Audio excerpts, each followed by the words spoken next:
صحابہ جو نہیں مانتے تو جو مرضی کرتے رہے. ساڈا حاجی حج تے گیا ہوئے تو تے نماز پڑھتا ہوئے کوئی بندہ لحاظ نہیں کرتا, پتہ لگے شیعہ ہے انہاں کہ جو مرضی پہ کرے جدو صحابہ نو نہیں مانتے.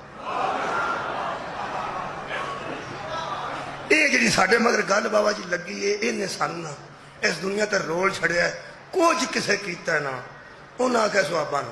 تے پھر حضرت علی دے متعلق بھی آندے نے کہ صحابہ دی ضد تو آندے نے خلیفۃ ہو بلا فصل نیائی پہ دینا پھرنا میں کیڑا کسی نے مناظرہ رمبے باپ وضو کھڑا مغربین اس مسجد پڑھ کے قرآن تے میرا ہاتھ ہے اساں صحابہ دی ضد تو حضرت علی نو نہیں. صحابہ کرام رضوان اللہ علیہ مجمعین نال اساں کیوں ضد کر اللہ دے بندے صحابہ کو اساں درود سکھے. سب تو پہلا درود کنے پڑھے جی صحابہ کرام پڑھے تے اسی صحابہ نو چھڑ کے درود ہی چھڑ دی.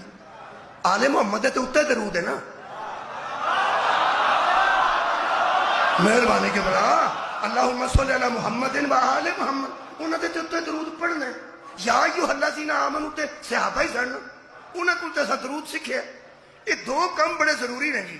ایک جڑا بندہ درود پڑھتا ہے وہ صحابہ دا منکر نہیں ہو سکتا, یہ ممکن نہیں. تے دوجا انہاں بندیاں تو مینوں غصہ پتہ کہڑے بندے صحابہ دے منکر نے اسی نہیں ہوں. آ جڑے آندے نا نشہ نہیں چھٹدا وہ سارے صحابہ